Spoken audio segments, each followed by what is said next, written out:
Well, it has been 10 years since we've gotten a new numbered Logic Pro update. Welcome to Logic Pro 11. We've waited a very, very long time for this, and we have tons of new features to talk about, most of them AI based because it's 2024 after all. I won't sit here blabbering on, let's just get into it. Let's talk about the brand new Logic Pro 11. My desk was a little dirty, so I went and cleaned it up a little bit. Hopefully it looks nicer now. Anyway, let's start with probably the biggest of all the updates, which Apple calls session players. These are AI-powered instruments, namely drums, bass, and piano, that intelligently follow along with your songs and add background accompaniment to them. Now, if that sounds familiar, that's because Logic Pro X has had a feature called Drummer that is an intelligent AI-powered backing drummer for years, but now he gets 2 more bandmates. It's a very similar concept, but massively expanded upon with session players. Let's start with the most recognizable of the bunch, being Drummer. Opening a Drummer track gives us the option to select a style, and it's already apparent how robust this is. Creating the track leads us to this newly designed control panel that has one immediate change. There's no more drummer names. The drummers from Logic Pro 10 are no longer available in Logic Pro 11, so let's have a moment of silence for our fallen band members.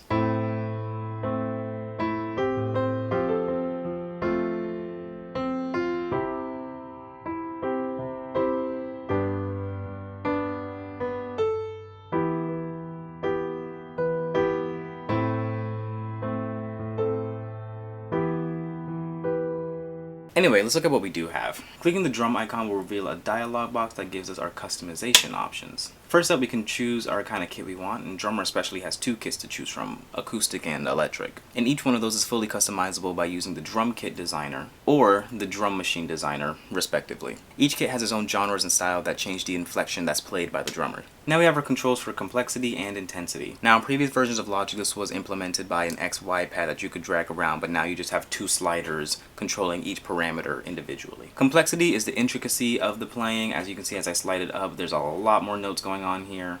And intensity is the volume. As I slide up, you can see the peaks get bigger, and now they get smaller. This section here is where we can really fine-tune the performance of our drummer and really dial it into exactly what we want it to be. Under Main, we have the option to select a pattern for how each of these different instruments will play. So we have hi-hats, we have cymbals, and we have toms, and we can choose to have them on or off. And then we have the same thing down here for our kick and for our snare, and we can select many different patterns here. And you'll also see that we can choose to follow the rhythm of the chords or follow the rhythm of the track. And then over here on the right we have fill amount, which is going to be the amount of fills that are implemented, how complex the fills will be, and how much swing is going to get put into the track. And you can also choose to have the swing based on 8ths or 16ths. Now over here on the Details tab, we have the option to add in more ghost notes by percentage. We can choose to what area the snare is being hit. We can choose it to automatic. That lets the AI choose what kind of snare hit is most appropriate, or we can choose specifically the center of rim shots, side sticks, or just a tom. Percussion, we can choose what kind of percussion. Hi-hats, automatic again, or maybe half closed, half open. Now again on our little knob section, we can have the tempo be pushed, have it be pulled, see how intense we want the dynamics to be, and humanize. That takes everything from being perfectly quantized and shoves it off the grid a little bit. And now the manual section just allows us to create a custom pattern for whatever we may want. Long story short, even though Drummer may be AI powered, we have full control over basically everything we could want, and it's great. Session players don't just stop at drums. We've also got a bass player filling out our low end. We have a similar layout to our drummer, but with more bass-centric controls. Clicking on the bass reveals our list of genres that we have to pick from that changes up the styles that the bass plays. And our same complexity and intensity sliders make an appearance again. Now for the more unique features. In Main, we have a familiar pattern select that allows us to pick whatever pattern that we want the bass to play. Underneath that, we have 3 separate drop downs. One for melody.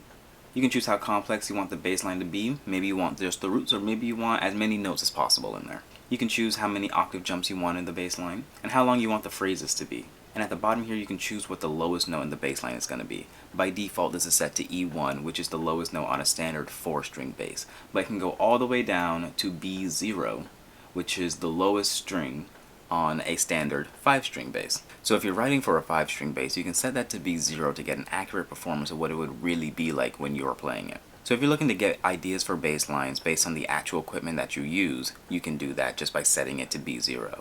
On the right side, we get our familiar fill amount, fill complexity, swing, and then swing settings knobs. Over here in details, we have knobs that set the amount of dead notes and the amount of slides in our performance. Pickup hits, dynamic mutes, and align roots are all on-off switches. You can choose the amount of double stops in the performance, or for us non-string players, chords. We've also got a setting for mute offset. And over here on the right, we have the same tempo, push and pull, dynamic range, humanize, and tempo. And just like with Drummer, manual allows us to create our own custom pattern. All of this newfound power and complexity needed a new engine to power it all, and that comes in this new plugin, Studio Bass. This is a full-fledged bass software instrument that gives you insane control over the virtual instrument. First off, you have 6 different basses to choose from that are all based on iconic basses throughout history. And as I'm scrolling through them, I'm sure you can recognize some of the body shapes and you can probably tell where they came from.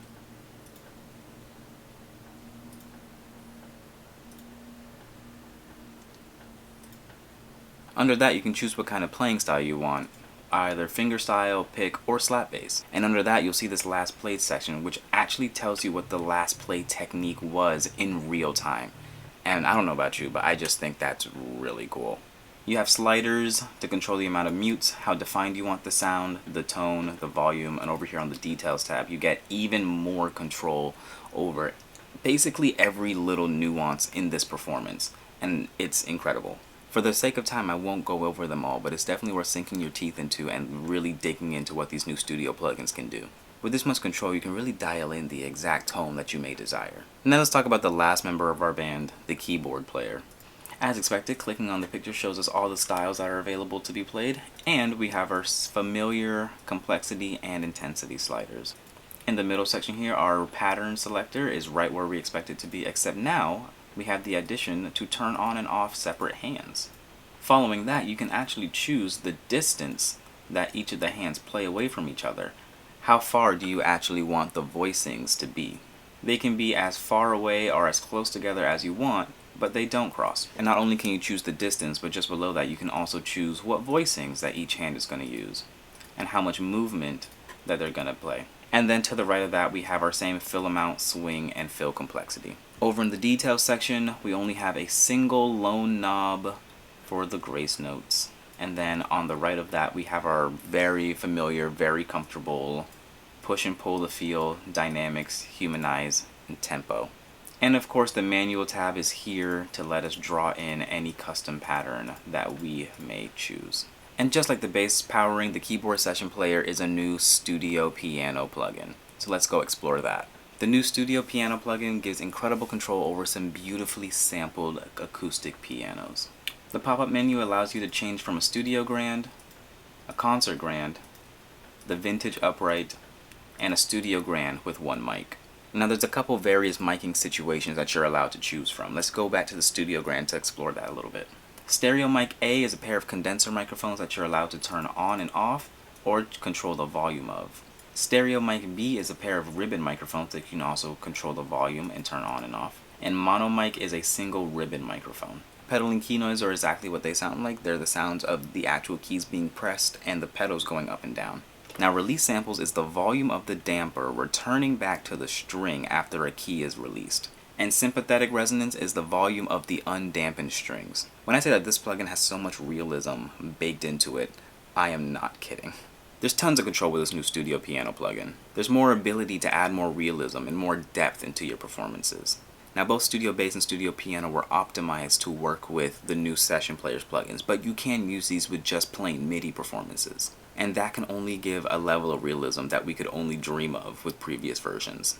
Global chord tracks are familiar to us in Logic Pro, but now Session Players can take that chordal information and use that to make their performances even more realistic. You can input the chord progressions of your song directly into Logic Pro, and using that information, the Session Players will actually follow those chords and alter their playing to match them. And you can do this at a global scale for the whole project, but also individual regions of Session Players can have separate chords from the global.